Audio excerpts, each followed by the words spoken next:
maestro Paco Cruz. Estoy revisando para entender un poquito mejor todo lo que está saliendo de los archivos Epstein, las declaraciones de Elon Musk, que dice, y bueno, hay que ser sinceros, sí, sí tiene razón, que es uno de los que más ha hecho para que se den a conocer los archivos Epstein, el dueño de Twitter, que ha dejado muy mal parado a personajes como Steve Bannon, del círculo más cercano de Donald Trump, por el silencio, dice, y el silencio es el que los hace culpables. ¿Por qué el silencio?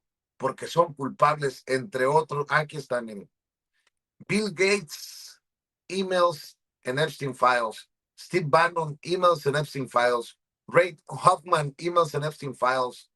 Elon Musk, emails and Epstein files. Bill Clinton, emails and Epstein files.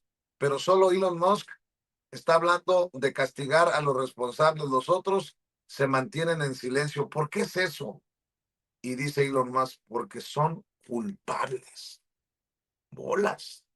Pues qué trancazo para Steve Bannon, le digo, del círculo más cercano a Donald Trump. Y bueno, para hablar de esto y otras cosas, déjeme saludar al maestro Paco Cruz, más de 47 años en el periodismo, autor de una larga lista de libros como Las Damas del Poder y García Luna, El Señor de la Muerte, sus más recientes libros, libros de contexto, de referencia de hace años como Tierra Narca y La Guerra que nos ocultan. El maestro Paco Cruz, parte fundamental de informarle sin pelos en la lengua, sin censura. Mi querido Paco, te abrazo, ¿cómo estás? Muy buenos días. Vicente, ¿cómo estás? Buenos días. Fíjate, con todo ese cúmulo de información que hay, sobre todo, quiero empezar antes con algo que para mí es fundamental, porque por el número de personas que va a movilizar, por todo lo que se robaron, hoy se inaugura por fin, después de 11 años, el tren insurgente en todos sus tramos, de Sinacantepec, Estado de México, que es un pueblo, un municipio adelante de Toluca, a la estación observatorio del metro. Digo que es fundamental porque va a movilizar a partir de este lunes, mañana, que es día ya hábil normal, a más de, por lo menos a 100,000 usuarios, Vicente. Por lo menos a 100,000, pero ese tren va a tener una capacidad para movilizar a 140,000 personas o más al día en horas pico. Tú sabes, yo he hecho ese viaje, o lo hice por mucho tiempo. Siempre, yo soy muy renuente a vivir en la Ciudad de México, así que siempre, cuando pude, viví entre Toluca, Metepec, San Mateo Atenco, Lerma, que es el Valle de Toluca. Implicó, ciertamente inició con el presidente Enrique Peña Nieto ese proyecto, pero se robaron miles de millones de pesos. Si no llega el presidente Andrés Manuel López Obrador, no se concreta. El presidente López Obrador, que sabemos que le podemos poner el pero que sea, pero fue un funcionario a quien le gustó terminar obras, empezarlas y terminarlas. Él no empezó el tren insurgente, pero después de tanto que robaron, López Obrador le vino a dar continuidad, y hoy después de casi 11 años de que inició la construcción, Vicente, hoy se inaugura. Va a tener 20 trenes en funcionamiento, va a operar a partir de las 5, igual que los horarios del metro, igual que los horarios que no los conozco bien, pero igual que los horarios de lunes a viernes de 5 de la mañana, no sé qué hora, casi a medianoche, sábado y domingo diferentes horarios, pero la verdad es que Vicente, cuando hay una obra de estas, por todo lo que representa, hay que darlas a conocer. Y este lunes, no sé a qué hora, la presidenta, supongo que va a ser por ahí de las 10 de la mañana, 11, no sé. La presidenta inaugura el último tramo de Santa Fe a Observatorio, y para mí verdaderamente implica por esa capacidad de movilización de todo el Valle de Toluca, la Ciudad de México, 100,000 personas al día, por lo menos. Eso hay que destacarlo, Vicente. Así que hoy se inaugura. Ayer estuve por allá, hice un viaje, haz de cuenta, relámpago o de doctor, como dicen en la Ciudad de México. Pasé como cerca de 40 horas en autobuses, Vicente, y es una gran obra, Vicente. Ayer todavía cuando pasé le estaban dando en la mañana le estaban dando las últimas pruebas, así que el tren insurgente es parte de los planes fundamentales de la 4T, Vicente, porque representa la reactivación con el tren interoceánico, con del sistema de movilización a través de los trenes en este país. Así que, Vicente, quería empezar con eso porque para mí y para decenas de miles de personas, si no es que cientos de miles, es un proyecto fundamental de movilidad y que encaja en los planes de la 4T, Vicente. Pero bueno, dicho eso, sí, Vicente. Perdón, Paco, por cierto, hoy es a las 8 de la mañana la conferencia matutina de la presidenta, precisamente por lo que estás mencionando. Va a ser la conferencia desde la Cineteca Nacional Chapultepec, ubicada precisamente en la colonia Santa Fe, en la alcaldía Álvaro Obregón, y al término de la conferencia va a presidir el corte de listón de la inauguración del tramo Santa Fe Observatorio del tren El Insurgente en la estación Vasco de Quiroga, para la gente que nos está viendo y escuchando. O sea, es a las 8, no a las 7:30, después de tener una conferencia matutina en tiempos de, de, de acá, de estos lados, a las 9:30 el viernes, que por cierto, gracias por apoyarnos, mi querido Paco, pero nada más para que la gente esté al pendiente. 8 de la mañana y será afuera del Palacio Nacional para el corte del listón y la inauguración, precisamente por lo que estás mencionando, mi querido Paco.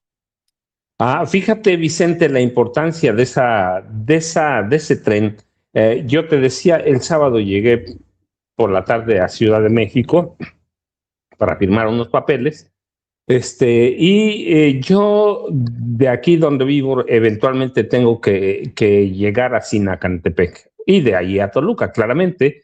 De Sinacantepec a la Ciudad de México, el transporte más o menos el tiempo en recorrido, porque tienes que cruzar todo el tráfico de la ciudad de Toluca, que ya es bastante, a la Ciudad de México son 2 horas. 2 horas y cuarto, depende el tráfico también a la entrada de Santa Fe a la Ciudad de México. Pueden ser 2 horas y media. A partir de hoy, después de la inauguración, el tiempo desde donde yo te digo de Sinacantepec a Observatorio van a ser 40 minutos, Vicente, de 2 horas y media a 2 horas 20, 2 horas y media a 40 minutos. Así que eso verdaderamente sí es un logro, Vicente, y reduce el tiempo de movilidad de decenas de miles de personas que todos los días del Valle de Toluca a la Ciudad de México viajan. No es hoy, yo he hecho ese viaje desde que empecé mi carrera como reportero. Había ocasiones que trabajaba en periódicos de la Ciudad de México y yo vivía en el Valle de Toluca, siempre he hecho eso. Yo te he platicado, yo tengo mi departamento allá en la colonia San Rafael, pero siempre he optado por vivir en la llamada provincia de este país. Así que para mí y para decenas de miles de personas, Vicente, y para este país debe ser una gran noticia, Vicente. Pero bueno, dicho eso, ya lo dijiste, la mañanera empieza a las 8 de la mañana. Pues sí, hay 2 notas que deben movernos hoy a la salida de Adán Augusto y lo que resulta, tú dijiste una palabra, dijiste alucinante, que son los archivos de Jeffrey Epstein. Yo digo sombrío y tenebroso e incluso perturbador, porque nos muestran cómo el poder, no estamos hablando de culpables o inocentes, Vicente, simplemente nos muestran cómo el poder, el dinero y acceso a personajes de la vida pública, política o privada pueden convertir lo imposible en temas de conversación por lo que representan, por todo lo que representa Jeffrey Epstein. Así que después de todo esto podemos concluir que Jeffrey Epstein era el poder mismo, manifestándose el poder en México, en Estados Unidos, en Europa, en Israel, porque debemos tener en cuenta que ya hay evidencias suficientes que era agente del Mossad. Y como agente del Mossad, uno de sus papeles fue reclutar a personajes como el presidente de Estados Unidos, el actual, Donald Trump. Bill Clinton está ahí también. Así que Jeffrey Epstein no solo es un punto de paso, Vicente, es el poder mismo y nos muestra las anomalías del sistema, ¿sí? La nueva desclasificación de poco más de 3 millones de documentos nos vuelve a señalar que este personaje que se suicidó o lo ejecutaron en prisión, no operó a los márgenes del poder, Vicente, era el poder mismo. Y su tarea, la tarea de Jeffrey Epstein, era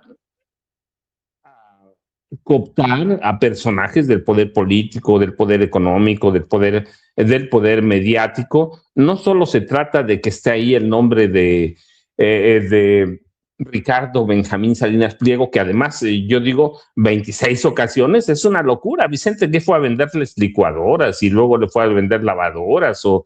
Sí deben una explicación concreta, pero están también, aparecen Felipe Calderón. Sí, sí, Vicente. Por lo menos estos personajes que vas a mencionar y el propio Ricardo Salinas Pliego deberían de aclararnos el nivel de amistad que tuvieron con Jeffrey Epstein, por lo menos. Porque a mí me pueden decir lo que quieran, pero a ver, yo no fui amigo ni fui invitado a cenas con Jeffrey Epstein. Y hay diferencias en eso. Y ni con Andrés Roemer, Vicente. Andrés Roemer y todos los que vas a mencionar. Pero merece el pueblo de México por lo mediático, porque son figuras públicas, saber de qué nivel era la relación con Jeffrey Epstein. Perdón, Paco.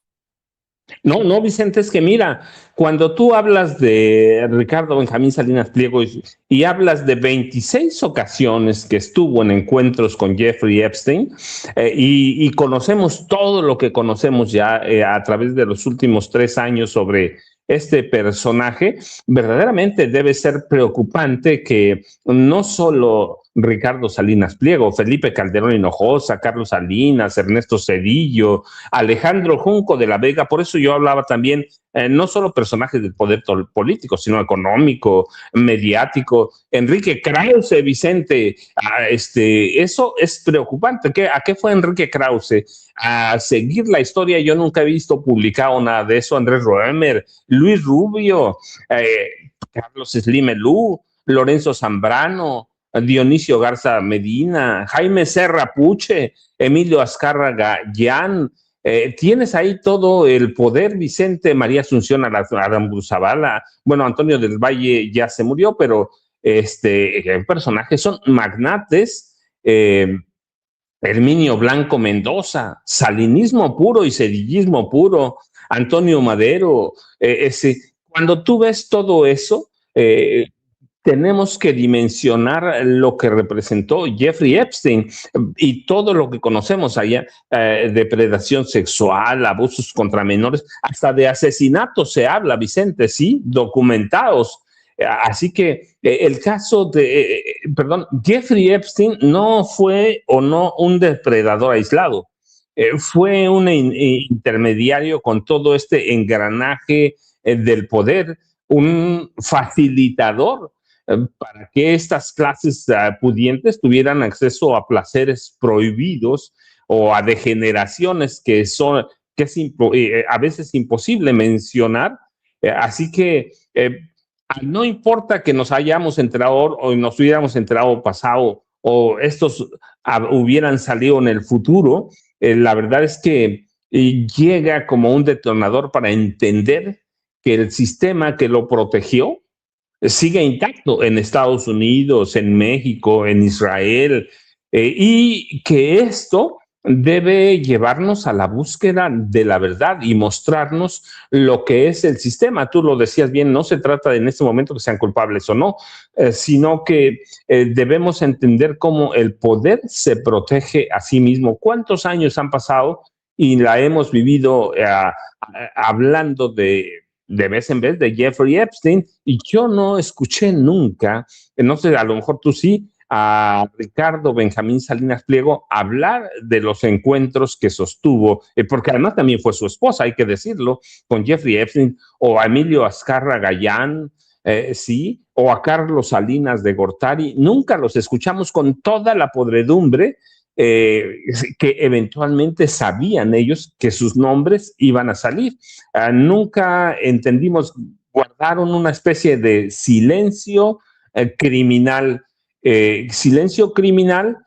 porque estos archivos recopilan acusaciones de agresiones sexuales a menores, que eso va, Vicente, eso es gravísimo. No se trata de lecturas incómodas, se trata de crímenes, se trata de personajes que mueven el poder, así que no hay argumentos para decir yo no sabía o no sabía que mi nombre iba a salir o estuve ahí para venderles licuadoras o para hacerles préstamos a través de Banco Azteca. Merecen cada uno de ellos por el papel que jugaron en México, Vicente, por todo ese papel político, económico o a través de los medios. Mira, por ejemplo, hablamos de Alejandro Junco de la Vega. No sería nada descartable de hablar de operaciones de depredación sexual, teniendo en cuenta que su hija formó parte de una de las sectas de traficantes de personas. Sí, su hija traficaba en la secta Nexium. Así que todo eso merece Andrés Roemer, Vicente. ¿Por qué está en Israel? Por acusaciones en México de todo eso, Vicente. Así que merecemos una explicación. Las acusaciones mencionan hechos entre 95 y hasta el suicidio o suicidio o ejecución de Jeffrey Epstein, pero son episodios, yo te decía, tú decías alucinantes, yo digo lúgubres, oscuros, que no son casos aislados, son intercambios de poder y vemos que México, la clase, por lo menos una clase política priista o los dueños de medios de comunicación o personajes mediáticos como Enrique Krause que se han dedicado a sacrificar a la 4T, merecen una explicación. Yo no me imagino, aunque me imagino, a Enrique Krause teniendo relaciones con pederastas y con criminales. Finalmente, él se enriqueció con Enrique Peña Nieto, y yo lo he dicho, Vicente, Enrique Peña Nieto era un asesino, un criminal. Así que, y a los Junco de la Vega, de dueños de Reforma del norte de Monterrey, de Mural en Guadalajara, pues destapan una cloaca de poder perverso. Sobre todo, tú recuerdas, hace unas semanas Steve Bannon dijo, si pierde Trump, muchos de nosotros vamos a estar en la cárcel, pero incluye todo esto, Vicente, todo esto que estamos conociendo, toda la podredumbre que hay en el sistema político de Estados Unidos. Hay un silencio. José María Aznar también está, ¿no? En España hay un... El amigo de Felipe Calderón. Hay un gran escándalo en España por la aparición de José María Aznar en estos documentos. Así que por años hemos tenido una especie de silencio criminal, Vicente, en torno al caso de Jeffrey Epstein, y silencio criminal en México, de personajes como estos que estamos hablando, de Ricardo Benjamín Salinas Pliego, presidente del Grupo Salinas. Imagínate, Junco de la Vega, y luego tienes al dueño de Televisa, Emilio Azcarra Gallán también. Pues todos los medios estaban ahí metidos, a Carlos Slim Elú, y luego tienes al poder político, a Carlos Salinas de Gortari, Ernesto Zedillo. Eso es preocupante, Vicente, es preocupante por decir palabras que no suenen a acusatorias. Sí, tienes a personajes de la clase política, Herminio Blanco Mendoza, sí, al personaje que nombres ahí, verdaderamente es preocupante y debe investigarse, por lo menos, Vicente, y por lo menos, como tú decías, necesitan una explicación muy clara, porque este no es un foro de novela, no es un foro de ficción, son archivos que son de pronto muy acusatorios de perversiones humanas muy dañinas, Vicente. No sé si ya llegó Norma, pero buenos días. Un abrazo a Jaime Hernández, ojalá nos esté escuchando. Jaime, ya sabes, un pegue con miel de limón, Jaime, para la gripe, y un tequilita va, para amanecer bien en lunes. Mi querido Paco, déjame saludar al maestro Norman Pearl. Hoy que Jaime está intentando recuperarse de esa gripita que lo trae afectado, le mandamos un abrazo, mi querido Norman Pearl. También una voz importante en Sin Censura, y me imagino que pues igual de, perdón, no sé si es la palabra, asqueado por lo que uno lee en estas acusaciones, en estos señalamientos que he dicho y sostengo. No son concluyentes de algún crimen, porque tendrían que ir en un proceso de las autoridades, pero que sí necesitan aclararse. Por lo menos que den la cara. Ya no digo todos, los mexicanos señalados, mencionados es la palabra, en los archivos de Epstein. Dicen, oye, el mensaje electrónico al que te refieres no lo mandó Epstein. Perfecto, pero yo sí quiero saber qué tanto camareaban Ricardo Salinas Pliego y Epstein. No sé tú qué piensas, mi querido Norman. Te abrazo, ¿cómo estás? Buenos días. Hola, ¿qué tal? Muy buenos días, querido Vicente, querido Paco, y un saludo, por supuesto, a nuestro amigo Jaime Hernández y a toda la audiencia de Sin Censura, que desde muy temprano está siempre pendiente de la noticia y sobre todo del análisis, que eso es importantísimo. Pues bueno, esto es un tema muy delicado. Estamos hablando que es solamente comparable todos estos acontecimienos comparable con los empleados del Vaticano diseminados por todo el mundo, ¿no? Porque se está sacando a la luz muchísimos eventos que se preveían, que se pensaban que habían sucedido, pero no con la atrocidad como que se están mostrando, ¿no? No voy a señalar ni voy a detallar cosas que hemos estado leyendo, por respeto a la misma audiencia, pero lo que sí es cierto es que, por ejemplo, en el caso de Ricardo Salinas Pliego y sus 26 convocatorias, hay algo que me llama mucho la atención y creo que esa es la parte medular para hacer un juicio. Cuando Ricardo Salinas Pliego es invitado, lo hacen bajo cierta secrecía, inclusive le piden que no invite, que no lleve a más personas, que él ya solamente él puede ir, pero además le indican de qué manera se va a tener que comportar, es decir, cómo va a poder llegar al sitio, a la reunión finalmente, después de vericuetos y túneles y demás, hasta llegar a un subterráneo. ¿Por qué en un subterráneo la reunión? ¿Por qué 20 personas sin que vayan testigos de este evento? ¿Por qué lo hacen de esa manera? Es decir, esto va mucho más allá de relaciones de carácter financiero, o de carácter comercial. ¿Por qué? Porque ahora se está tratando de desvincular a Salinas Pliego diciendo que, bueno, pues él realmente tenía tratos con un financiero como era Epstein, ¿no? Lo que es cierto es que Epstein se distinguía por cualquier cosa, menos por ejercer de manera lícita las finanzas inclusive, ¿no? Recuerden cómo tiene un nexo con Paula Cusi, en donde le están pidiendo que compre un departamento y que durante 2 años lo va a ocupar y después lo tiene que desocupar y ya saldrá alguien, ¿no? O sea, había cosas turbias.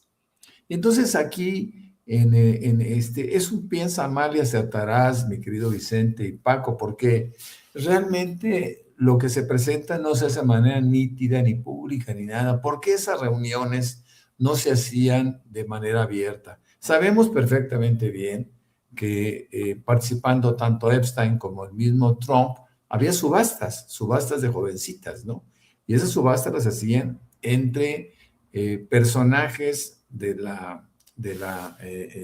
empresariado mundial y lo hacían también con personas que eventualmente fueron descubiertas y vinculadas a temas de carácter sexual. Pero, oye, Norman, y aparte hay un tema que tenemos que abordar con pincitas, pero que es importante. Se habla de reuniones, fiestas de Trump con algún convivio con mensajeros o emisarios del cártel de Sinaloa. O sea, ya tiene otro nivel todo esto que está saliendo, y por eso digo que por lo menos tendrían que salir a aclarar, incluso si es para decir mentira, no es cierto, lo que sea. Pero esto es muy fuerte, en momentos en que el propio Donald Trump dice que va contra los cárteles y te metías a enfiestar con emisarios del cártel de Sinaloa, de acuerdo a lo que se está publicando. Perdón, Norman. No hay que olvidar que finalmente Epstein lo que hacía era capturar, no solo la atención, capturar la participación de personajes de cualquier ralea, ¿no? Y entre otras cosas llevaba al cártel de Sinaloa porque el cártel de Sinaloa representaba un poder dentro de Estados Unidos, un poder en el mundo, digo, al margen de que México tenga sus raíces, el cártel de Sinaloa finalmente es un poder y era un poder. Y en ese poder, Jeffrey Epstein se regodeaba pensando en que podría tener información sobre ellos y sobre toda la gente que invitaba. Acuérdate que él grababa todo, ¿no?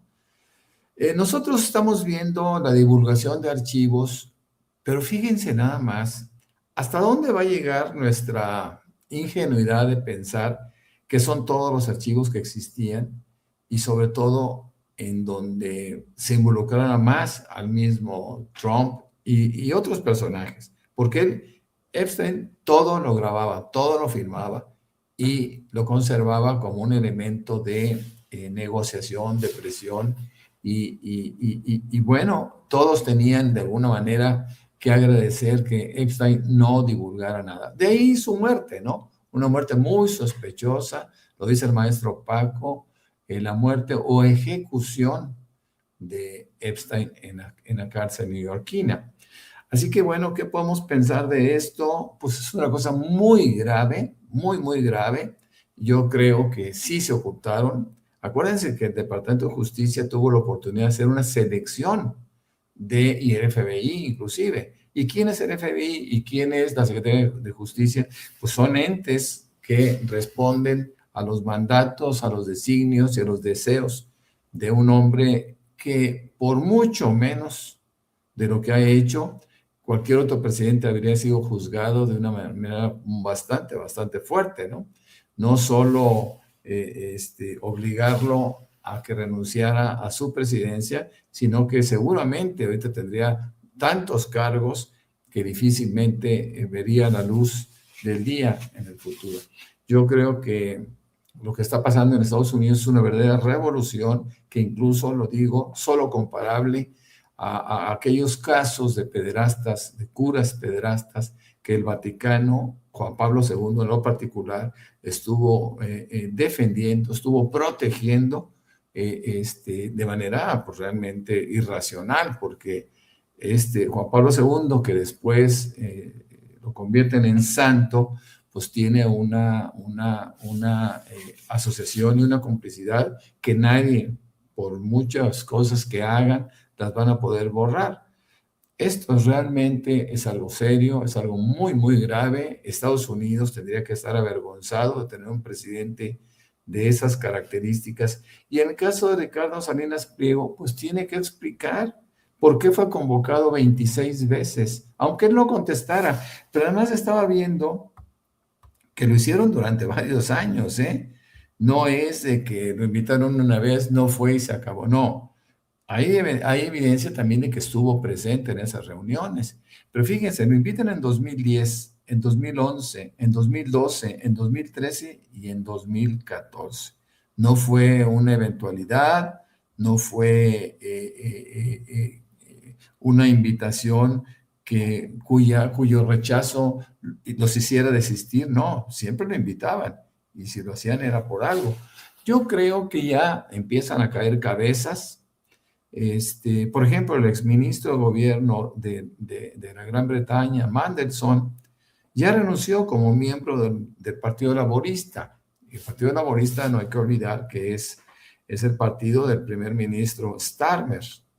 Así que Mandelson dice que no deseaba causar más vergüenza al Partido Laborista. Así que yo creo que hay muchos que deberán de asumir sus culpabilidades, sus pasados, ¿no? Y reconocer sus errores y entregarse a la justicia, o por lo menos entregarse a la sanción que los pueblos deben de hacer de aquellos que fueran sus gobernantes. El caso de Trump es un caso patético, ¿no?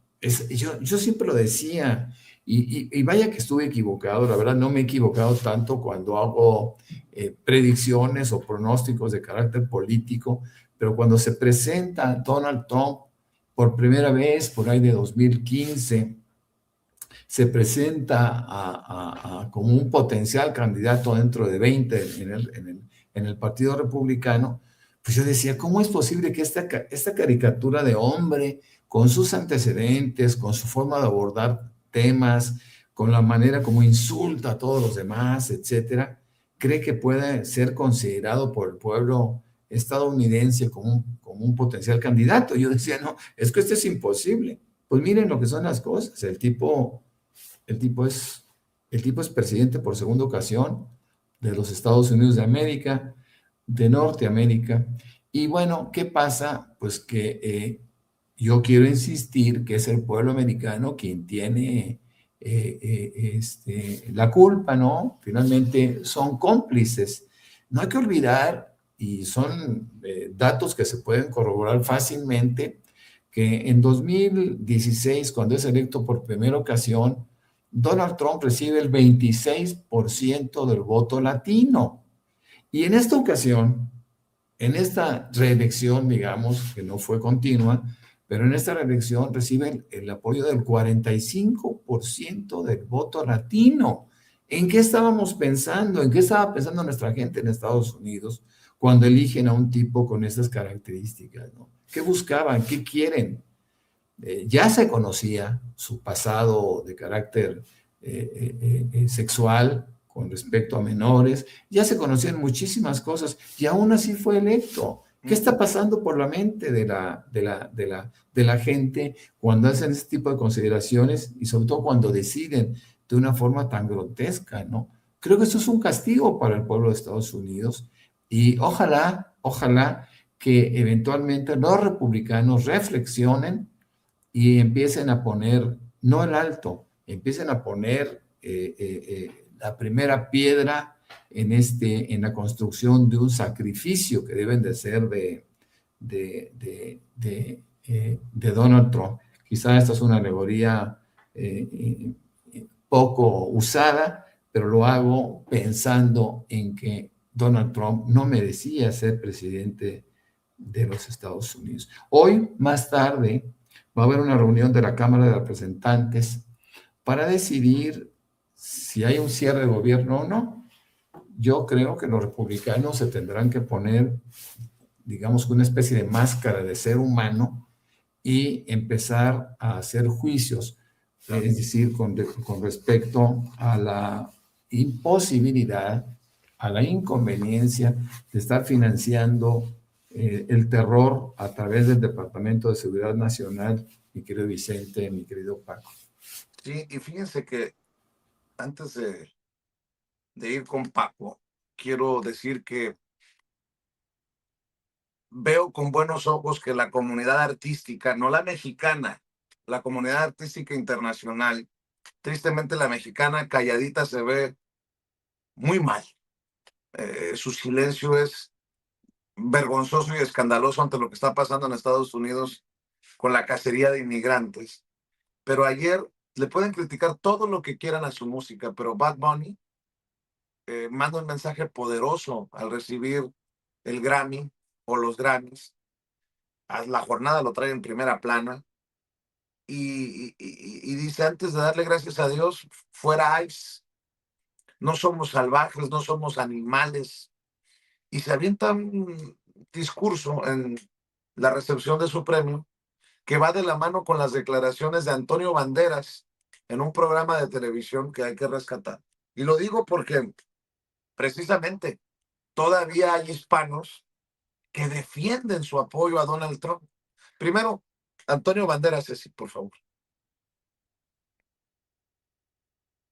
Creo no haber visto nada tan vergonzoso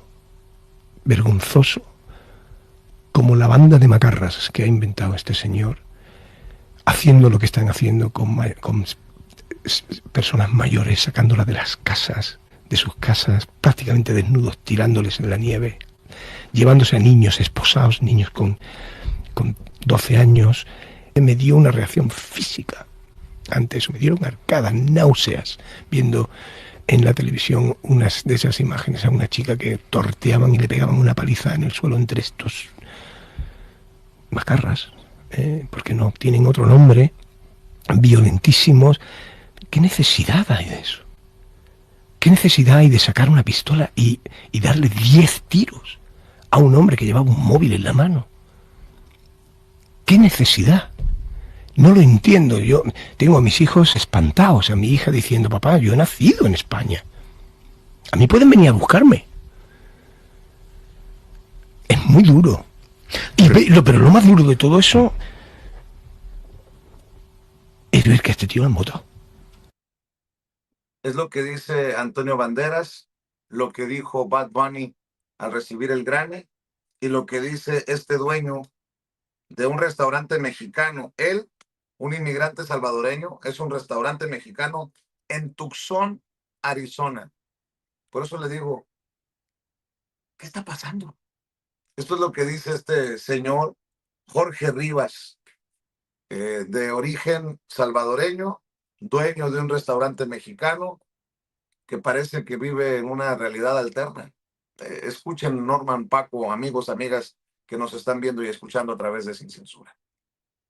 Que trabajan para el ICE, todos los agentes federales pueden venir al Sammy's Mexican Grill. Aquí se les va a tratar con respeto y se les va a tratar como se merecen. Un país donde haya reglas, donde se respete la ley y se enforce la ley.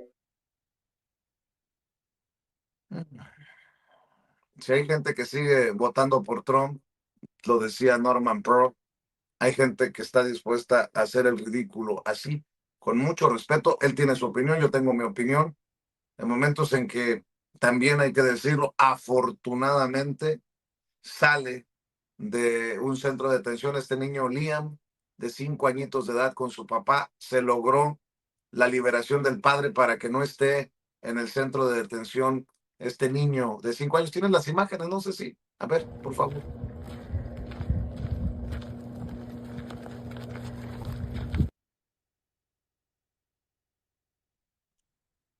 Y en medio de todo eso, un señor que dice, vengan los de ICE a comer a mi restaurante. En fin, habrá también algunos que dirán, vamos a seguir votando por Donald Trump.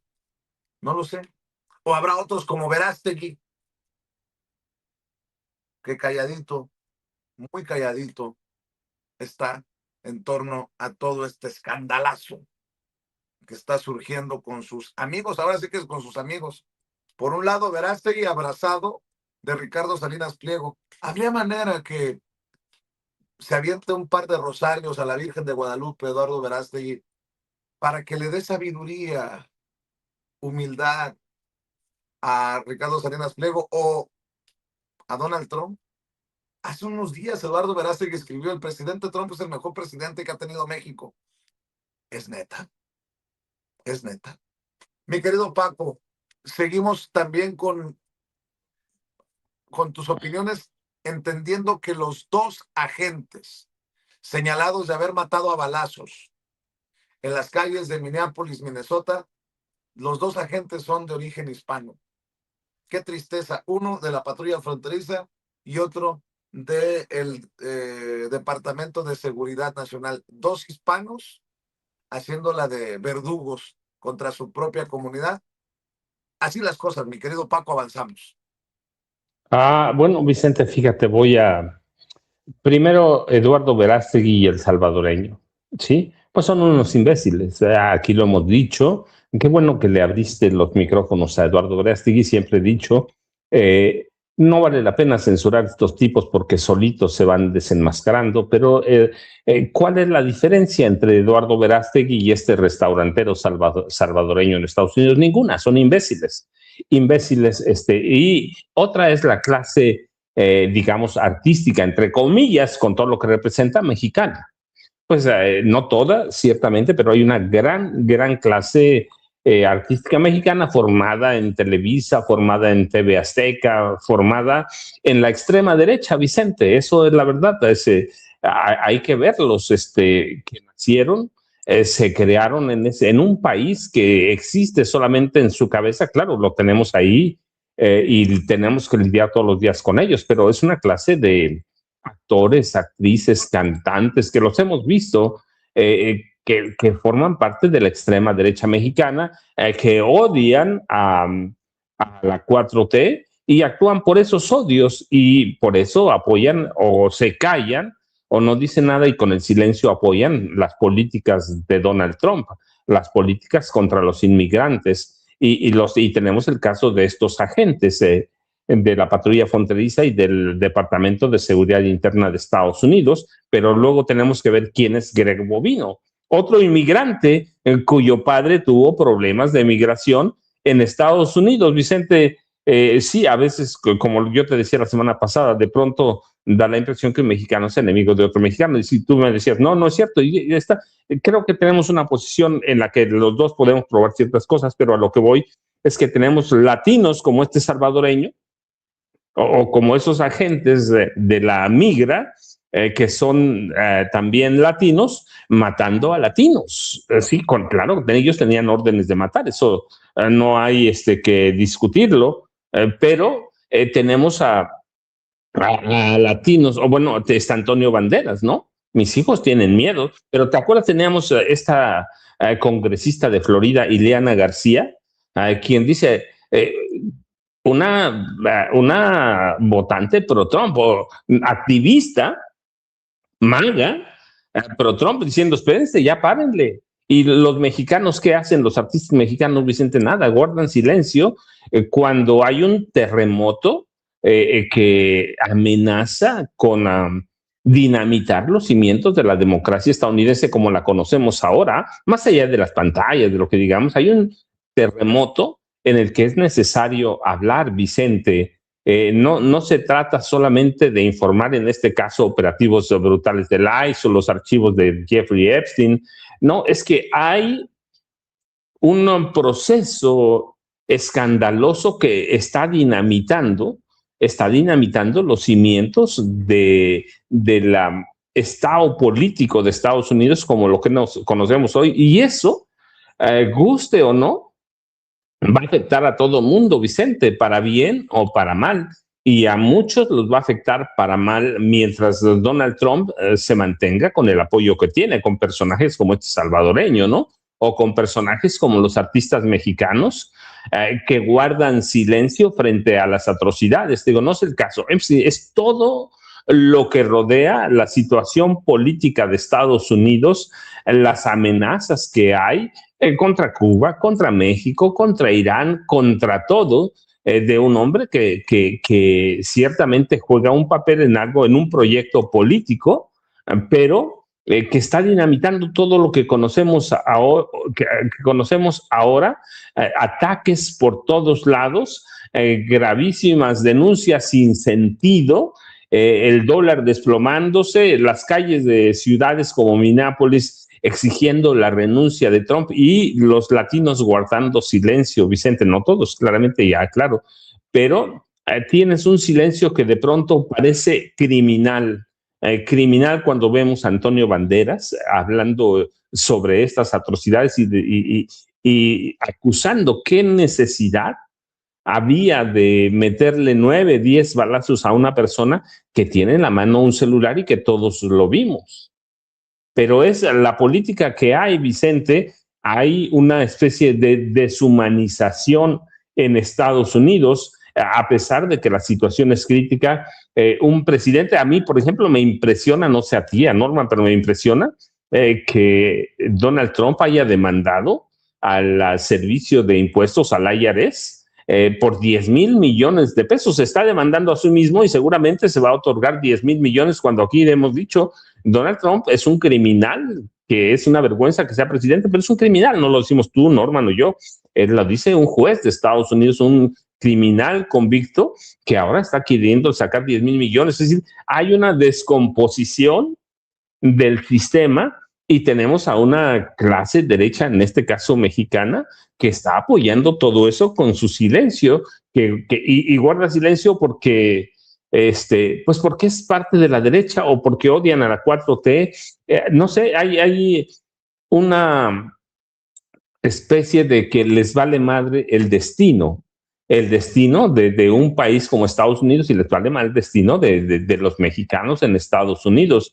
Así que, y tenemos una tradición de una prensa que es muy limitada, y no hablo de nosotros, hablo de la prensa tradicional, de la vieja prensa corporativa, que se niega a estudiar, a analizar, a investigar todo lo que está pasando en Estados Unidos como si fuera una nación de la que no nos va a pasar nada, Vicente. Cuando algo pase en Estados Unidos, sea cual fuere el sismo o el cisma, la verdad es que nos va a afectar para bien y para mucho, mucho mal, Vicente. Si algo le pasa a Estados Unidos, nosotros vamos a inmediato con Canadá, inmediato. Así que para mí todavía es incomprensible, Vicente, Norman. Lo que digo es, hay un cisma en Estados Unidos que se está gestando. No solo se trata de los archivos Epstein, ni de la patrulla fronteriza, ni de los 10,000 millones de dólares. Tú hablabas hace rato de este periodista que tú conociste. Hay otra periodista que también arrestaron al mismo tiempo, ¿no? Él es quien, Don Lemon, y Georgia Ford es la periodista. Está el allanamiento de la casa de la periodista de Washington Post. Sí, hay una descomposición del sistema político de Estados Unidos y eso nos va a arrastrar a donde vaya, Vicente. Así que para mí en este momento es incomprensible. Ya hemos hablado mucho de Donald Trump, hemos hablado mucho de todo ese grupo que llegó a este segundo mandato de la Casa Blanca o de la administración segunda de Trump. Y una descomposición terrible y nos va a afectar, y hay una incomprensión terrible no solo en los artistas mexicanos, en la prensa mexicana hay una descomposición en la clase política. Mira, por ejemplo, hablamos de los archivos de Epstein, y ¿cuándo vamos a hablar de los archivos de Alejandro Moreno Cárdenas? ¿Cuántas veces lo escuchamos nosotros en las comunicaciones que dio a conocer la gobernadora de Laida Sansores, sí, de Campeche, sobre todo los crímenes y las atrocidades de Alejandro Moreno? Hay una locura que yo no alcanzo a comprender. Si no fuera por... ¿Qué pasaría si no existieran medios como Sin Censura, Vicente? Todo esto lo callaría el país como cayó las atrocidades priistas durante décadas, Vicente. Así que hay algo que en este momento escapa a mi comprensión, por más que lo digamos, por más que lo analicemos, escapa a mi comprensión. Es la primera vez que el país está estable. Tenemos 7 años corridos sin crisis, con una moneda sólida, y tenemos una clase política. Yo no digo que no sean críticos, Vicente, no, claro, los partidos de oposición tienen que ser críticos, la prensa tiene que ser crítica. Lo que digo que hay una desmesura e irracionalidad en la que, como dice nuestro conocido, ¿no?, Raimundo Riva Palacio, la verdad ya no importa y estamos metidos en el barco que se hunde en Estados Unidos, Vicente y Norman. Fíjate que estaba viendo esto, no lo tenía en el radar. Se levantó por la madrugada, o no se acostó Donald Trump hasta tuitear su furia contra Trevor Noah, otro comediante.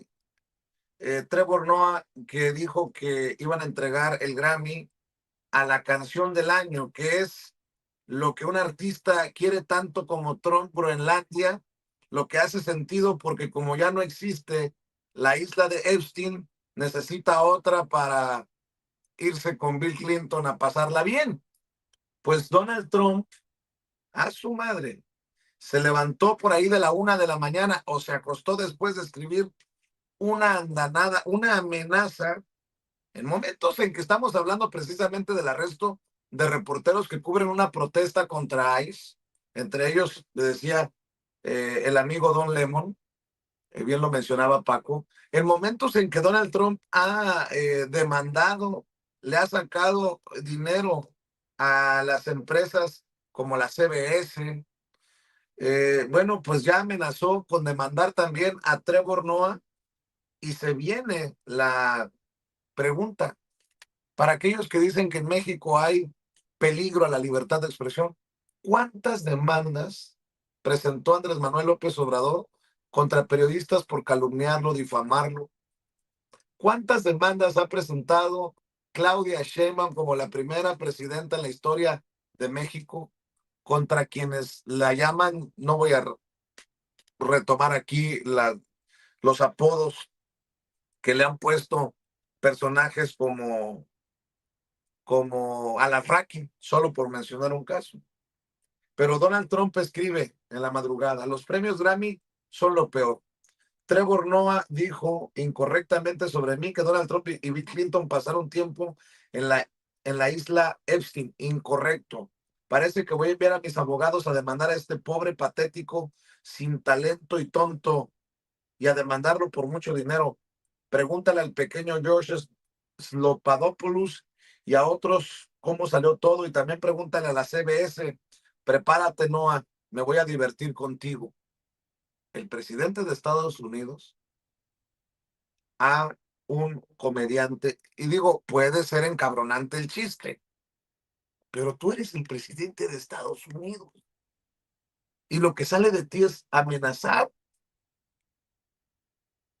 Muchas personas, y para seguir la mesa con el querido Norman Pearl, muchas personas, ahí está poniendo en pantalla Ceci precisamente el tweet o el mensaje en redes sociales, ya no tweet, mensaje de Donald Trump. Muchas personas me criticaron, pero fuerte, por haber entrevistado a Eduardo Verástegui. Y acepté críticas hasta del propio Jaime Hernández, a quien le mando un abrazo, que está listo para regresar en cuanto salga de la gripa. Y está bien. Todos tenemos una idea de lo que se tiene que hacer o no. Yo les había dicho, hay que tener en récord, hay que tener en grabación, porque estos personajes quieren, en el caso de Eduardo Verástegui, ser presidente de México, crear un partido político. Son figuras públicas y tienen que aguantar, pues, la crítica y los cuestionamientos. Hace unos días, ustedes me criticaron y gacho, algunos de ustedes, no estoy diciendo ni a Paco ni a Nora, no, en general, pues, lo digo, gente de la audiencia de Sin Censura me criticó y gacho por abrir las cámaras y los micrófonos a Eduardo Verástegui después de la supuesta censura y todo lo que pasó con una entrevista que le concedió a Sabina Berman. Yo rescato estos minutos de la entrevista con Eduardo Verástegui. Adelante, Ceci. Pensando que pones eso sobre la mesa, el tema de los niños, el tema del tráfico infantil. A Donald Trump, a tu amigo, se le acusa de haber formado parte de este círculo de Jeffrey Epstein y el tráfico de niños. Y hay muchos políticos, incluso republicanos Clinton, y todos, demócratas, sí, que acusan una estrategia de Donald Trump para que no se den a conocer los archivos de Jeffrey Epstein. ¿Tú consideras que Donald Trump está construyendo cortinas de humo para que no se sepa hasta dónde estuvo metido en esto? Yo creo que no. Y te voy a decir por qué. Porque si fuese así, Vicente, jamás el presidente Trump hubiera hecho una premiere de la película Sound of Freedom en su casa, donde él mismo nos ayudó a promover esta película y el mensaje, donde él mismo nos dijo, señores, acaban de entrar más de 350,000 niños por la frontera de México a Estados Unidos, niños sin acompañamiento de adultos. En 30 días los entregaron sin seguir los protocolos del ADN, huella digital, y no sabemos dónde están esos niños. Cuando yo sea presidente, lo primero que voy a hacer es una estrategia para encontrarlos. Ya llevan más de 80,000 niños que han encontrado gracias a esta administración. En la administración Biden, por eso yo le decía a Kamala, Kamala, where are the children? ¿Dónde están los niños? ¿No?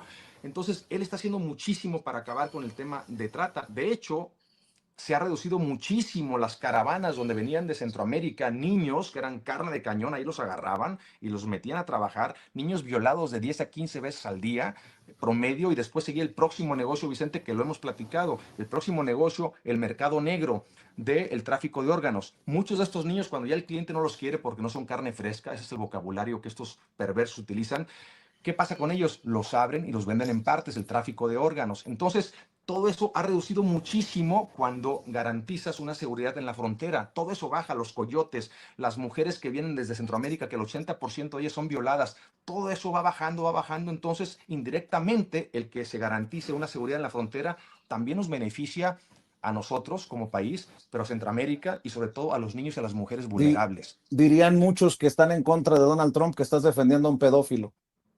Hermano, es que también volvemos a lo mismo. Acusar a alguien es muy fácil. Tú me acabas de decir lo mismo. Estás acusando a Claudia. Exacto. Entonces, ¿es tu opinión? ¿Será la opinión de No, muchos? no, Bueno, no, que lo no. demuestren A ver, con pruebas. te lo estoy diciendo. No está, es que es la hipocresía, Eduardo. No, lo que Estás pasa es que, pidiendo oye, pruebas para sostener una acusación contra Trump, que además ha sido acusado y encontrado culpable de diferentes cargos, pero tú dices, oye, se necesitan pruebas, y tú le dices narcopresidenta a Claudia Sheinbaum y no presentas una sola prueba. es mi opinión y hay pruebas y saldrán a la luz. O sea, tiempo al tiempo, Vicente, tiempo al tiempo. Y si estoy equivocado, el tiempo me lo hará saber y ofreceré una disculpa cuando entonces vea que las evidencias pues no estaban ahí, me equivoqué, y hasta entonces, si me equivoqué, ofreceré una disculpa. Si no me equivoqué, bueno, muchos dirán, oye, pues no estaba tan loco Eduardo. Tiempo al tiempo, hermano, tiempo al tiempo. A ver. Y bueno, pues el tiempo nos tiene en la posición de decir, Eduardo, y lo que ha salido en torno a sacrificios humanos,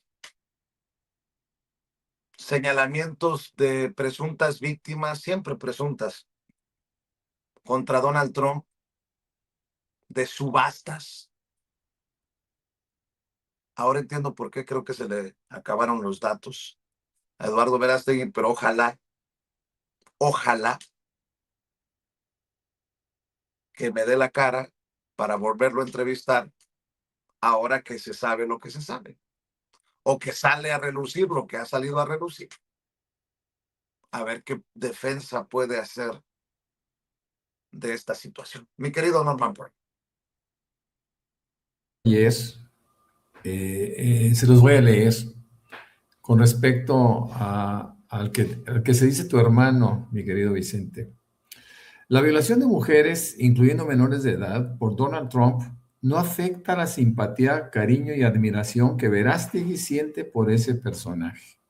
Lo normaliza, como hiciera con Marcial Maciel y todos los curas santificados. Creo que Verástegui finalmente estará aprendiendo que las defensas tienen que ser bastante pensadas, ¿no?, antes de hacerlas. Y los intereses de carácter económico o de carácter mediático o de carácter político que espera por parte de Trump seguramente no van a llegar. Por cierto, ya en Texas, ustedes saben que ya se perdió un distrito. Ganaron los demócratas a los republicanos, por cierto, un distrito que tenía 30 años que no perdía el Partido Republicano. También el bando de Trump se está dividiendo desde el asesinato de Alex Preti. ¿Por qué? Porque hay muchos republicanos que cuestionan métodos, procedimientos del ICE, y ya hay una pugna, ya hay una fractura muy, muy grande que se está dando dentro del Partido Republicano, y algo más importante, dentro de la organización esta llamada MAGA, ¿no?, en donde ya muchos empiezan a restarle apoyos a Donald Trump. Yo creo que Donald Trump va a ser enfrentado por su país, que son los únicos que pueden realmente afectarlo, porque ya vimos que el resto del mundo se mantiene al margen de la problemática, va, golpea a los europeos a través de Groenlandia, Dinamarca, los europeos contestan, pero finalmente llega y les impone el 5% del Producto Interno Bruto, que quiere subir al 10% de cada una de las naciones para que compren armas y Estados Unidos vendérselas. Es decir, hay toda una lucha, ¿no?, de Estados Unidos o una serie de ataques de Estados Unidos en contra del mundo. Pero son los estadounidenses los únicos que pueden realmente removerlo, quitarlo, sancionarlo, y ya lo están haciendo, mi querido Vicente, mi querido Paco, porque se están rebelando ante algo que es evidentemente injusto.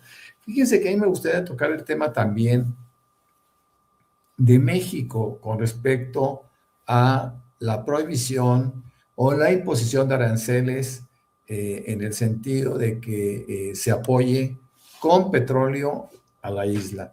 La presidenta hábilmente le da una salida, le da una vuelta y dice, bueno, vamos a esperar un tiempo para ver cómo resolvemos diplomáticamente esta imposibilidad momentánea de enviar petróleo a la isla, pero sí nosotros vamos a enviar, y se está enviando una cantidad importantísima de alimentos y de productos básicos para la población cubana. No hay que olvidar, y lo dijo el secretario de Relaciones Exteriores, que la política exterior seguirá guiándose por principios de cooperación, no intervención y apoyo humanitario. Y en esta tesitura, en esta circunstancia, queda la posición de Cuba, que es una posición muy grave, muy difícil, que no quisiéramos que ningún pueblo en el mundo la viviera. Pero parece que Trump lo que quiere es ahorcar a la isla, y él ha dicho que él es el único presidente que estaría en capacidad realmente de revertir la posición política de Cuba. Y bueno, yo creo que aquí tenemos que hacer consideraciones, apoyar a la presidenta en el sentido de que nosotros tenemos que hacer campañas para recibir alimentos y ayudar para enviarlos a Cuba. Ojalá que todo el pueblo de México en este momento se sume a ese esfuerzo del gobierno por ayudar a nuestros hermanos cubanos que hoy por hoy están pasando un momento todavía más complicado que el que han vivido los últimos 60 años, mi querido Vicente, mi querido Paco. Así es. Si me permiten, déjenme proyectar la opinión de Abraham Mendieta. También Abraham Mendieta hace un análisis así cortito, contundente de todo esto que estamos hablando. Si me permiten, Paco, mi querido Norman, amigos que nos están viendo y escuchando, por cierto, necesitamos de su ayuda, de sus likes. Estoy viendo los likes muy, muy bajos esta mañana. Le pido a usted que nos está viendo en miles, como 12, 13,000 personas y tan solo 3 o 4,000 likes, que nos ayude con los likes. Dele clic al dedito hacia arriba, dele clic al pulgar hacia arriba para exigirle a YouTube que no nos esconda. Gracias por su apoyo. Esto no cuesta, pero sí cuenta. Así que, por favor, likes, llegando y dejando su like. Suscríbase. Si le quitaron su suscripción, vuélvase a suscribir y active la campanita para sacarle la vuelta a estas campañas que nos esconden, que buscan hacer más difícil que usted se conecte con nosotros, que le tumban la transmisión, que le tumban la conexión. Gracias, doblemente agradecido por el apoyo y gracias también por su respaldo económico a este espacio libre como el viento. Gracias por el chayotito del pueblo que envía a través de nuestra tarjeta en el Banco Banorte. La información la ve en pantalla. Tómele una foto, una captura de pantalla a esta información y esperemos que usted haga su depósito de chayotito del pueblo o con los superchats en pantalla. Ceci le va a poner el signo de pesos o de dólares ahí con la flechita que tiene que buscar para enviarnos su aportación económica. Ahora sí, la opinión de Abraham Mendieta. Adelante, mi querida Ceci. Con la revelación de 3 millones de documentos sobre el caso Epstein, el expresidente Carlos Salinas de Gortari vuelve a la atención pública tras conocerse su amistad con el criminal estadounidense israelí. En un correo electrónico de 2016, el famoso pederasta relata cómo el expresidente mexicano le contó en una cena de multimillonarios que estaba construyendo una mansión para el ocio cerca de la ciudad de Marrakech, principal centro turístico de Marruecos, conocido por sus fiestas y por sus pocas restricciones respecto al alcohol. Salinas de Gortari, escondido en Madrid desde hace años, podría llegar a su mansión marroquí en poco más de una hora. Un destino alejado de la atención pública y donde pocos, muy pocos, podrían llegar a reconocerlo. Aún falta mucho por descubrir sobre las atrocidades cometidas por las élites económicas y políticas del mundo. Sin embargo, hoy Salinas de Gortari se suma a la selecta lista de presidentes salpicados por el escándalo, como el colombiano Andrés Pastrana o el español José María Aznar, quien tiene contratado y escondido en Madrid a Felipe Calderón. Es importante destacar esta noticia porque los dueños de las dos grandes televisoras mexicanas, Televisa y TV Azteca, también aparecen en los papeles de Epstein y difícilmente te lo van a contar. Actualizando la frase del viejo Marx, comunicadores de todos los países unidos, porque los dueños del algoritmo están en la lista y no será nada sencillo romper el bloqueo mediático para contar todo aquello que nos horroriza como humanidad. La opinión de Abraham Mendieta que circula en redes sociales, expresidentes, empresarios, válgame. Mi querido Paco, ¿seguimos con este tema o algún tema que quieras dejar sobre la mesa mientras esperamos que en 15 minutos inicie la mañanera del pueblo que encabeza la presidenta Claudia Sheinbaum Pardo, hoy media hora más tarde de lo tradicional porque cortará el listón de inauguración de El Insurgente en una de las estaciones, en la Vasco de Quiroga, allá en el centro del país, en la capital mexicana, mi querido Paco. No, Vicente, mira, nada más para cerrar este tema, que creo que lo hemos abordado bastante bien, cerrando con Abraham Mendieta, que la verdad hace una síntesis demoledora. Todavía nos va a faltar tiempo para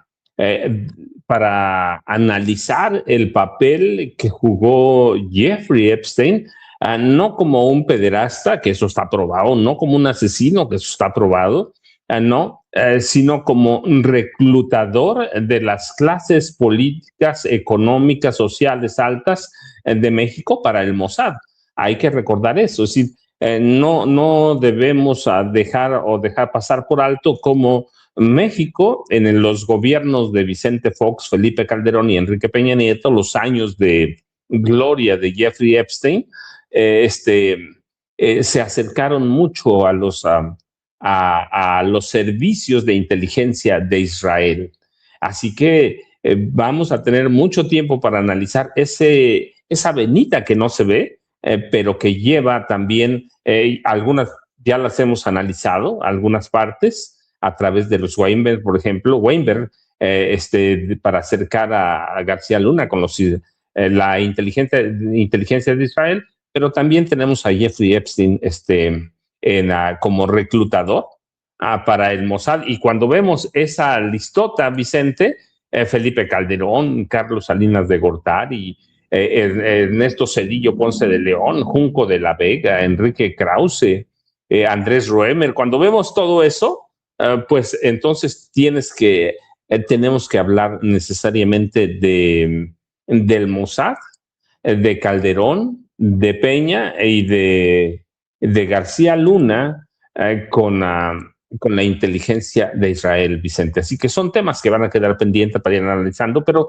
sí tenemos que hablar de los cambios que se dan en el Senado de la República, sobre todo la bancada, la fracción parlamentaria de Morena, en la que Adán Augusto López Hernández deja la coordinación, que es un cargo clave para la operación política de la presidenta o de la presidencia de la República. Hay que decirlo, porque eso es, Vicente, va a permanecer, que además nosotros, y hablo en plural, lo dijimos, pero con meses de anticipación, Vicente, urge que Adán Augusto renuncie no a la senaduría, sino a la coordinación parlamentaria de Morena en el Senado, y alguien más tome su lugar. Bueno, hoy han decidido que sea Ignacio Mier Velasco, que podemos ponerle muchos peros, pero pues es un tipo curtido en negociaciones muy complejas, que va a atender a la necesidad o a la demanda de la principal, o de lo que puede ser el principal legado de la presidenta Claudia Sheinbaum Pardo, ahora que todavía no tenemos una iniciativa de reforma electoral, pero a Ignacio Mier le va a corresponder todo eso, una reforma electoral que hoy está en ciernes, pero que va a exigir acuerdos, a disciplina, mano firme, pero que va a exigir que cumplir con los postulados de la presidenta Claudia Sheinbaum Pardo. Así que hay que verlo en ese entramado. Hay que ver después cómo va a quedar Adán Augusto, qué papel, no en lo discursivo, sino incluso en lo legal va a jugar. Es un personaje que no podemos dejar de lado, la cercanía con Andrés Manuel López Obrador, y hay que analizar con mucho cuidado qué mensaje se envía para la operación política, y qué representa para la presidenta Claudia Sheinbaum Pardo, si esto es verdaderamente o va a ser una posición en la que la presidenta va a marcar su territorio, ¿sí? Y luego hay que ver qué tan confiable le va a ser el pasado político de Nacho Mier a la presidenta. Es decir, hay una serie de cuestionamientos que debemos atender después de la renuncia de Adán Augusto, aclaro, no como senador de la República, porque no puede renunciar, acaso puede pedir permiso, sino a la coordinación parlamentaria del grupo mayoritario de Morena en el Senado de la República. Así que hay que verlo, porque lo primero que va a saltar a la vista, yo lo estaba viendo, por ejemplo, el chat en vivo de Sin Censura, es que Nacho Mier fue de aquellos personajes que en 1999 apoyó el FOBAPROA de Ernesto Zedillo Ponce de León, que alguna vez fue voz cuestionada del neoliberalismo. Así que tenemos que analizar ese movimiento, que si es pragmatismo puro, como lo ha sido en los últimos, por lo menos el último año Morena, podemos ir más atrás, pero el último año, pragmatismo puro, duro.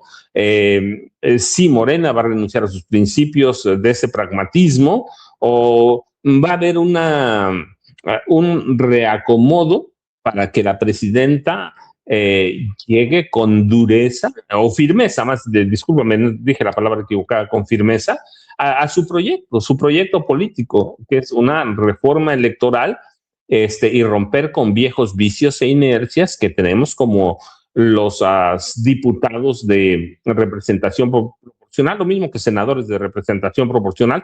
No digo desaparecer, que yo soy de la idea que desaparezcan, pero no hablo de desaparecer. De pronto la representación proporcional hace mucha falta, porque las minorías deben tener una voz en el Congreso de la Unión, pero hablo de personajes, de la forma que se ha utilizado de hace muchos años, o se prostituyó la representación proporcional, y ahí tenemos a personajes impresentables, ¿no? El mismo Alejandro Moreno Cárdenas, Ricardo Anaya Cortés, Kenia López Rabadán, Jorge Romero Herrera, Margarita Zavala Gómez del Campo, ¿cómo se llama? La camada de priistas y panistas, y muchos en Morena, también hay que decirlo, que se subió a ese carro de la prostitución llamada representación proporcional, Vicente. Así que hay que analizar ese cambio de Adán Augusto por Nacho Mier, como se le conoce en el medio. Así que va a dar mucho que hablar, y tenemos que analizarlo ahorita, más tarde y en los siguientes meses, hasta que se apruebe la reforma electoral que se va a presentar en breve, Vicente y Norman.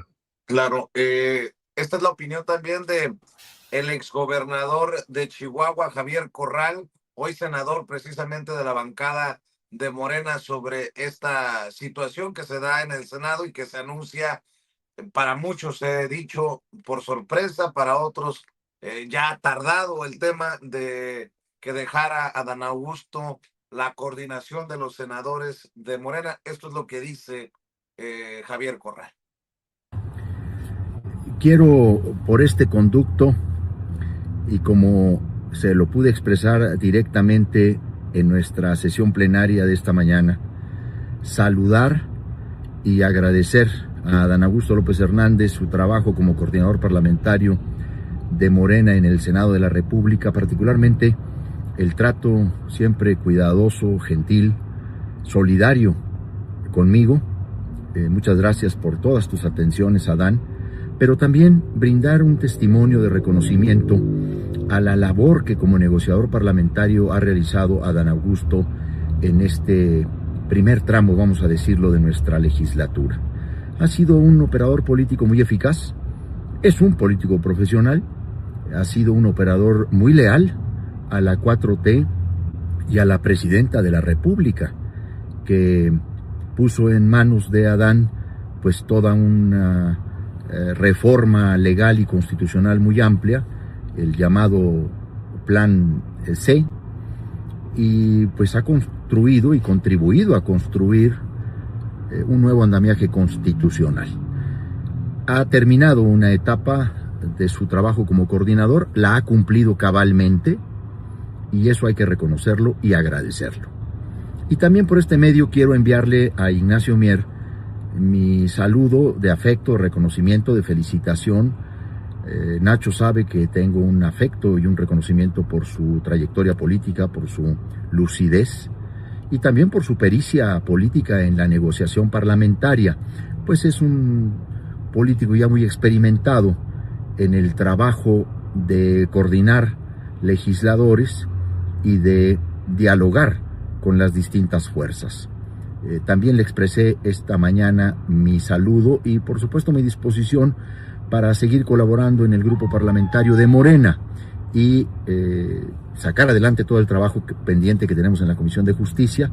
Este periodo va a ser muy importante para la Comisión de Justicia, tenemos proyectos de dictamen muy importantes y por supuesto vamos a abrir espacios de discusión, de consulta, de parlamento abierto, pues particularmente para el tema de los jueces sin rostro, uno de los asuntos que se ha incorporado en la reforma al Código Nacional de Procedimientos Penales. Aprovecho también para enviarles un cordial saludo a todos ustedes esta mañana, 1 de febrero de 2026, en el que se inicia el segundo periodo de sesiones de nuestro segundo año de ejercicio legal en el Senado de la República. Buenas tardes, que la disfruten este domingo, muchas gracias. Bueno, pues Javier Corral, su opinión sobre la salida de Adán Augusto, la llegada de Nacho Mier y los temas que no pintan nada fáciles también para Nacho Mier, que se queda con la coordinación de los senadores de Morena. Mi querido Norman, voy contigo antes de que inicie la mañanera del pueblo. Bueno, yo veo que Corral, que fuera gobernador de Chihuahua, hace un reconocimiento, y más que un reconocimiento, hace un agradecimiento personal a Adán Augusto, en primer lugar, por haberle salvado de la persecución de la gobernadora chihuahuense. Y en segundo lugar, también su deferencia al haberle ofrecido ese escaño en el Senado como plurinominal. Hay que decir que es difícil coincidir con Corral cuando sabemos perfectamente bien que es cierto que Adán Augusto construyó una mayoría calificada, pero no lo hizo a través de negociaciones necesariamente. Lo hizo y es un pendiente que queda para la historia. En términos de análisis, lo hizo llevando, es decir, a través de amenazas para un panista, un senador panista que se encontraba prácticamente con un pie en la cárcel y bueno, hizo negociaciones turbias que efectivamente desde un punto de vista pragmático, como lo dice el maestro Paco, pues lograron aquella mayoría calificada. Yo pensé, y lo dijimos en su momento, tanto el maestro Jaime Hernández, el maestro Paco y un servidor, que era necesaria la renuncia inmediata de Adán Augusto. Creo que Adán Augusto se mantuvo, yo no sé si en un buen nivel de capricho dentro de la coordinación, pero debió de haber dejado el mismo instante que se tuvo Hernán Bermúdez Requena, sobre todo porque Hernán Bermúdez Requena, el líder de la barredora, era conocido en todo Villahermosa y en todo Tabasco como un abierto delincuente y él lo nombró. Es decir, es la misma asociación que nosotros hacemos a Felipe Calderón con respecto a García Luna, la que tuvimos que hacer y yo seguiría haciendo en el caso de Adán Augusto y Hernán Bermúdez Requena, un probado líder delincuencial en el estado de Tabasco y zonas aledañas. A mí me da mucha pena que sea hasta ahora que Adán Augusto se haya dado cuenta que era inservible para el movimiento de la 4T y ya era insostenible que siguiera porque siempre iba a ser un elemento de ataque, es decir, era un elemento suficientemente frágil como para que fuera atacado por parte de la oposición, que pues obviamente tenía el derecho de cuestionar tantas y tantas cosas de Adán Augusto. A mí me da mucha pena que haya sucedido esto hasta ahora, que haya renunciado hasta ahora. Él dice que va a hacerse cargo en términos políticos, en términos de trabajos territoriales, con la cuarta circunscripción, que si no mal recuerdo, es básicamente la Ciudad de México, Morelos y estados cercanos, ¿no? Es México, Guerrero, Morelos, Puebla y Tlaxcala. Así que, bueno, pues buena suerte para el partido con Adán Augusto en ese liderazgo. De Nacho Mier, ¿qué podemos decir? Nacho Mier viene de la cloaca priista, ¿no? Él efectivamente fue un individuo que participó en un pensamiento político totalmente opuesto a la Cuarta Transformación. Pero hay que reconocer también que hizo un muy buen trabajo siendo coordinador de los diputados de 2021 a 2024. Así que Nacho Mier es uno de los elegidos para seguir adelante. Yo creo que va a ser una muy buena coordinación. Se va a requerir sus esfuerzos, su talento para poder negociar también la reforma electoral cuando le toque llegar al Senado, mi querido Vicente, mi querido Paco. Norman, para que no nos gane la presidenta, tus redes sociales, por favor. Claro que sí, con muchísimo gusto. Bueno, pues ahí me ven y me ven activo como Norman F. Pearl en X y también me pueden encontrar en Facebook en 2 cuentas que tenemos ahí para poder, poder abordar los temas directamente en estas redes sociales. Muchas gracias, mi querido Vicente, mi querido Paco, y un saludo a toda la audiencia maravillosa de Sin Censura. No coman muchos tamales en este Día de la Candelaria, mi querido Norman. Un abrazote. Mi querido Paco, yo creo que ya te lo dije muy tarde, a lo mejor ya le entraste al tamalito con café desde temprano, allá en Michoacán. También hay que decirle a la gente que siga apoyando lo que haces en redes sociales, que sigan buscando tus libros. Hay que cerrar con la información, mi querido Paco. Vicente, sí, yo ya sabes. Primero, Jaime, por favor, regrésate ya de Acapulco, deja de cuentearnos de eso de la gripe.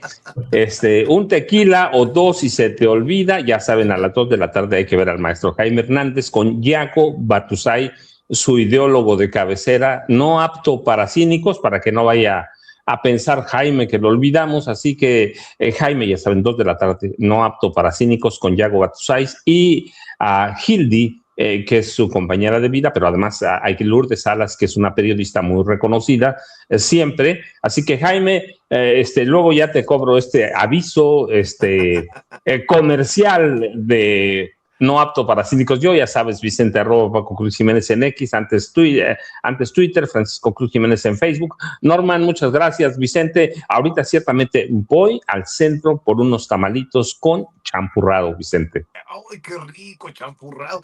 Así con el frío que está haciendo por acá.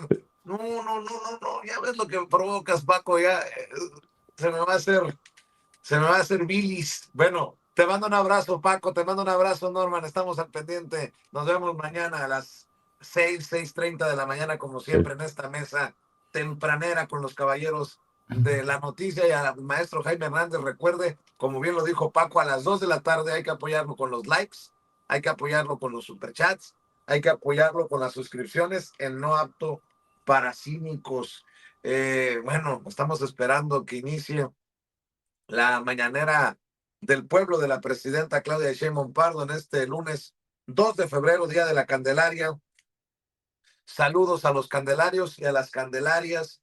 Y bueno, pues gracias a ustedes que están aquí en este espacio en el que hablamos como las mascotitas de Ricardo Salinas Pliego. No se atreven, no les interesa, no les conviene porque no van a morder la mano que les da de tragar. Mando saludos a Maggie González, tamal de chipilín. Uf, si pudiera, si aguantara mi estómago.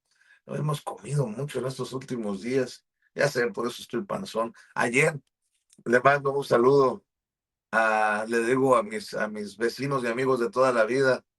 El buen Beto se aventó una carnita asada ahí con la